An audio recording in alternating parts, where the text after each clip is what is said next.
como vos bien decís, vamos a sumar a Eugenio Mari, que es economista y jefe en Fundación Libertad y Progreso. ¿Cómo te va, Eugenio? Muy buenos días. Cris Dátola te saluda. ¿Cómo están? Muy buenos días. Muy buenos días, gracias por sumarte acá a Pymes en la Red. Y queríamos saber qué opinás vos sobre esta noticia que recibimos la semana pasada sobre el tema del Mercosur y la Unión Europea, sobre este tratado bilateral que está proponiendo el Ejecutivo Nacional entre Argentina y Estados Unidos. Bueno, a ver, claramente son noticias en el rumbo acertado. O sea, a ver, Argentina viene de 70 años de intentar proteccionismo, política industrial, y son 70 años de ir perdiendo el tren al mundo, básicamente. Ustedes mencionaban varios datos que muestran con estadísticas esto de perderle el tren al mundo. Ujú.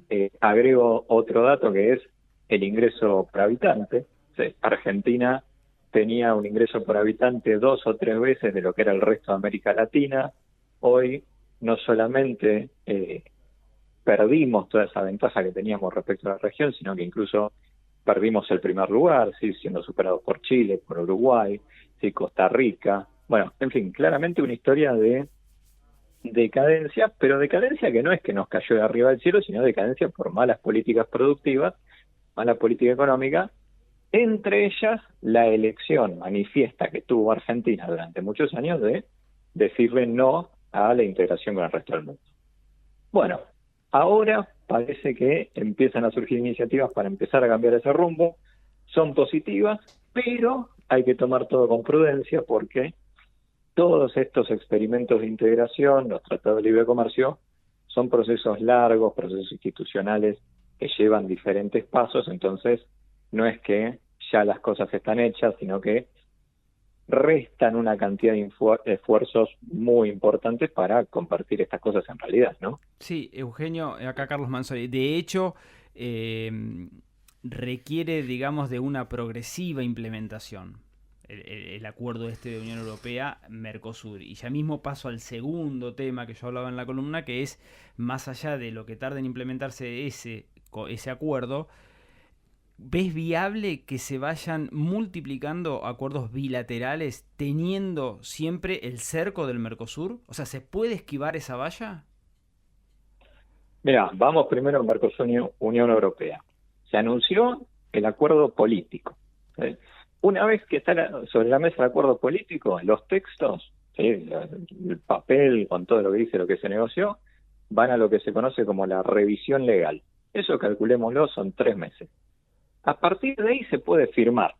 ¿Sí? Lo firman los ejecutivos y la presidenta de la Comisión Europea. Y a partir de ahí tiene que ir a los parlamentos, en el caso de los países del Mercosur, bueno, el Congreso argentino, brasileño, etcétera, y en el europeo, el Parlamento Europeo. Y recién cuando lo aprueban los parlamentos entra en vigor. Este es un proceso que, con suerte, lo vamos a terminar para el año 2026. Bueno, pero permitime este paréntesis.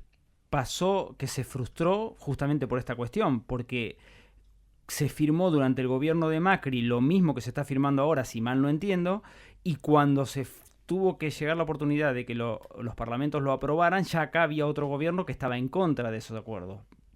Creo, quizá no es tan taxativo, Sí, pero vos me dirás. Y ahí eso se trabó, ya de ahí se diluyó el acuerdo. se diluyó un paso incluso anterior al que vos mencionás. El acuerdo que se cerró en 2019 ni se llegó a firmar. Claro, O sea, ese que se firmó ahora. entre que se hizo entre el que se hizo el acuerdo político en 2019, hubo cambios de gobierno y los nuevos gobiernos dijeron no, hay que revisar todo. Claro, fue, Y fue bueno, no un pasamos. anuncio, fue un anuncio más que una firma. Ahora es un paso más porque ya es la firma. Ujú. Pero claro, y además otra cosa, no se puede hacer enmiendas, o sea, aceptás a libro cerrado, como se le dice, o lo rechazás o lo eh, aceptás.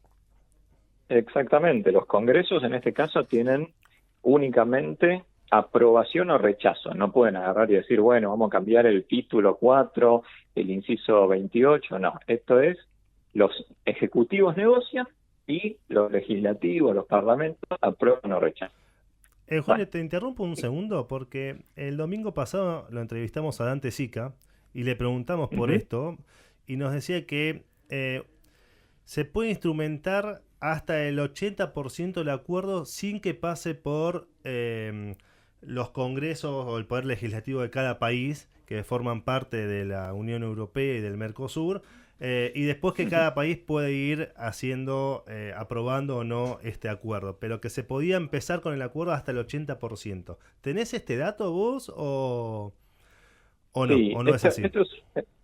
esto es una cuestión interesante porque si bien en general nosotros cuando decimos el acuerdo Mercosur-Unión Europea decimos el acuerdo comercial o el acuerdo de libre comercio, estrictamente, si ustedes lo ven, se llama Acuerdo de Asociación Estratégica Birregional Mercosur-Unión Europea. ¿Qué quiere decir esto? Que incluye temas comerciales, pero también incluye temas políticos y de cooperación internacional. ¿Qué es lo que puede entrar en vigor sin la necesidad de la aprobación de los 27 parlamentos de cada país de la Unión Europea? Lo comercial. Que lo comercial obviamente es alrededor del 80% del acuerdo. Entonces, ese 80% que es el pilar comercial del acuerdo, lo podemos empezar a implementar con la aprobación de los parlamentos del Mercosur y la aprobación del Parlamento Europeo.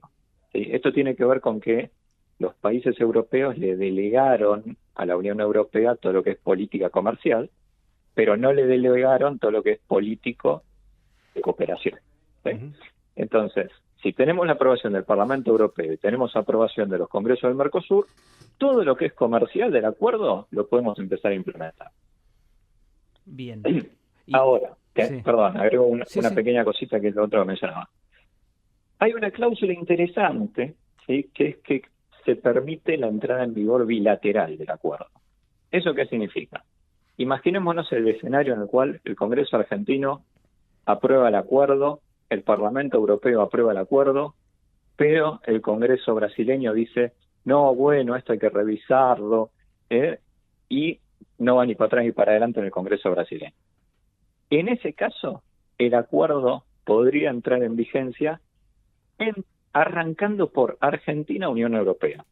Ah, eso es interesante. O sea, tiene que ver con que justamente puede entrar en vigencia, no que tenga que ser aprobado por todo el Mercosur, sino que ya los países del Mercosur que lo van aprobando pueden empezar a implementar el acuerdo.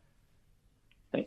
Entonces, eso obviamente da como un incentivo a que, bueno, los países del Mercosur se apuren, ¿no? Porque imagínate que vos sos argentino y Brasil aprueba el acuerdo con la Unión Europea y vos no. Y vos no, claro, sí. Quedás en el peor escenario posible. Te deja 10 casilleros atrás. Claro. Te deja 10 casilleros atrás. En Brasil tenés que competir ahora con los europeos y encima vos sin acceso al mercado europeo. O sea, quedaste en la lona. Entonces, bueno, ese mecanismo se incorporó, que es algo novedoso en los acuerdos del Mercosur, se incorpora justamente para dar estos incentivos a que los congresos más o menos se apuren, para que no pasen cosas que han pasado con otros acuerdos del Mercosur. Claro. Te di un dato. El acuerdo con Egipto, el acuerdo Mercosur-Egipto, se negoció en el 2010 y el Congreso argentino lo aprobó en 2017. 7 años que tuvo el acuerdo parado sin entrar en vigor porque el Congreso argentino lo tuvo frenado. Claro, y Brasil ya lo había aprobado, por ejemplo. Y lo habían aprobado todo, Brasil, Paraguay, Uruguay. Claro, entonces, claro. para que eso no vuelva a pasar, bueno, ponemos la cláusula de entrada en vigor bilateral. Eugenio, y cortito, para terminar, el tema que nos había quedado pendiente de si el Mercosur nos hace de cerco o de corralito para poder tener más tratados bilaterales con otras naciones. Bueno, la realidad es que la historia nos dice que sí.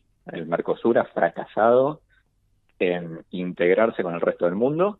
No solamente tenemos pocos acuerdos, sino que los 8 acuerdos que tenemos los tenemos con países que no representan gran parte del mercado mundial. Sí, a ver, está Egipto, Israel, tenemos un acuerdo parcial con India, algo con México, pero no hay mucho. No tenemos acuerdo con Estados Unidos, con Canadá, no hay acuerdo con la Unión Europea por ahora, menos con China, Japón. Entonces, claramente el Mercosur falló. Existe la posibilidad política de que, bueno, a partir de ahora nos pongamos las pilas los 4 países y consensuemos de que hay que hacer acuerdos importantes. Yo realmente le veo baja probabilidad, Sí, pero el que Y por eso anunció yo creo Milei, que pero por ejemplo, no va a haber rispideces dentro de los miembros del bloque por hacer un tratado con Estados Unidos cortándote solo.